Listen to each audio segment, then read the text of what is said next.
اعوذ باللہ من الشیطان الرجیم بسم اللہ الرحمن الرحیم رب اشرح لی صدری ویسر لی امری واحلل عقدۃ من لسانی یفقہوا قولی۔ ریاض الصالحین دوسرا حصہ، عرفہ کے دن، عاشوراء اور 9 محرم کے روزے کی فضیلت کا بیان۔ حضرت ابو قتادہ رضی اللہ تعالیٰ عنہ بیان فرماتے ہیں کہ رسول اللہ صلی اللہ علیہ وسلم سے عرفہ کے روزے کے بابت سوال کیا گیا۔ آپ صلی اللہ علیہ وسلم نے فرمایا کہ وہ پچھلے اور آنے والے سال کے گناہوں کا کفارہ بن جاتا ہے۔ مسلم شریف۔ فائدہ: 9 ذی الحجہ کو عرفہ کا دن کہا جاتا ہے۔ اس دن حاجی عرفات میں وقوف کرتے ہیں، جو حج کا ایک بڑا اہم رکن ہے۔ اس کے بنا حج مکمل نہیں ہوتا۔ حاجی تو اس دن عرفات میں ذکر و دعا میں مشغول ہوتے ہیں، اور اس دن ان کی یہی سب سے اہم عبادت ہوتی ہے، اس لیے اس دن کا روزہ ان کے لیے مستحب نہیں ہے۔ لیکن غیر حاجیوں کے لیے اس دن کے روزے کی یہ فضیلت ہے کہ وہ 2 سالوں کے چھوٹے گناہوں کا کفارہ بن جاتا ہے، جن کا تعلق بندوں کے حق سے ہوتا ہے یا پھر درجہ بڑھنے کا سبب ثابت ہوتا ہے۔ حضرت ابن عباس رضی اللہ تعالیٰ عنہ سے روایت ہے کہ رسول اللہ صلی اللہ علیہ وسلم نے عاشوراء کے دن کا روزہ رکھا اور اس دن کا روزہ رکھنے کا حکم بھی فرمایا۔ بخاری اور مسلم۔ فائدہ: عاشوراء یہ 10 محرم کو کہتے ہیں۔ دوسری احادیث میں ہے کہ جب نبی صلی اللہ علیہ وسلم مکے سے ہجرت کر کے مدینہ آئے تو دیکھا کہ یہودی 10 محرم کا روزہ رکھتے ہیں۔ آپ نے ان سے پوچھا، تم اس دن روزہ کیوں رکھتے ہو؟ انہوں نے کہا، اس دن اللہ تعالیٰ نے موسیٰ علیہ السلام کو فرعون سے نجات عطا فرمائی، اس خوشی میں ہم روزہ رکھتے ہیں۔ تو آپ نے فرمایا کہ موسیٰ کی اس خوشی میں ہم تم سے زیادہ روزہ رکھتے ہیں کہ حقدار ہیں۔ چنانچہ آپ نے بھی 10 محرم کا روزہ رکھا۔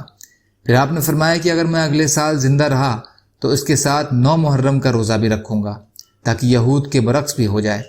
بلکہ ایک اور روایت میں آپ نے حکم فرمایا کہ تم عاشورے کا روزہ رکھو اور یہود کے مخالفت بھی کرو، اور اس کے ساتھ ایک دن پہلے یا بعد کا روزہ بھی رکھو۔ مسند احمد حصہ 4 پیج نمبر 21۔ اس لیے اب 2 روزے رکھنے مسنون ہیں، 9 10 محرم یا 10 اور 11 محرم کا روزہ۔ افسوس کہ مسلمان محرم کی 9 اور 10 تاریخ کو اس سنت پر عمل نہیں کرتے، لیکن اپنی طرف سے گڑی ہوئی بہت سی بدعات پر بڑی سختی سے عمل کرتے ہیں، یا پھر ماتم کی محفلوں میں شریک ہوتے ہیں، جو شیعوں کا خاص مذہب اور شعار ہے، اور جس میں شرکت سخت گناہ ہے۔ حضرت ابو قتادہ رضی اللہ تعالیٰ عنہ فرماتے ہیں کہ رسول کریم صلی اللہ علیہ وسلم سے یوم عاشوراء کے روزے کی بابت سوال کیا گیا، تو آپ نے فرمایا یہ پچھلے سال کے گناہوں کا کفارہ بن جاتا ہے۔ مسلم شریف۔ حضرت ابن عباس رضی اللہ تعالیٰ عنہ سے روایت ہے کہ رسول اللہ صلی اللہ علیہ وسلم نے فرمایا، اگر میں اگلے سال زندہ رہا تو 9 محرم کا روزہ بھی ضرور رکھوں گا۔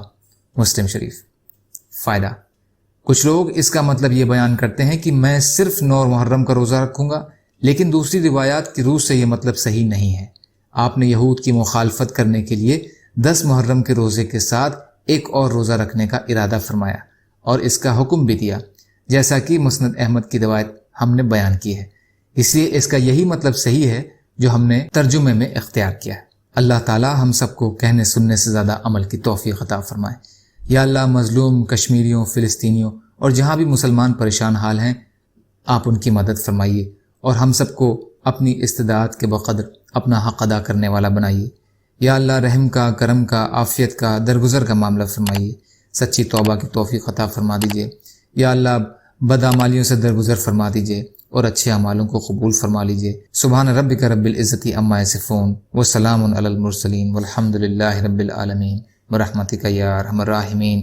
لا الہ الا اللہ محمد رسول اللہ۔ والسلام علیکم۔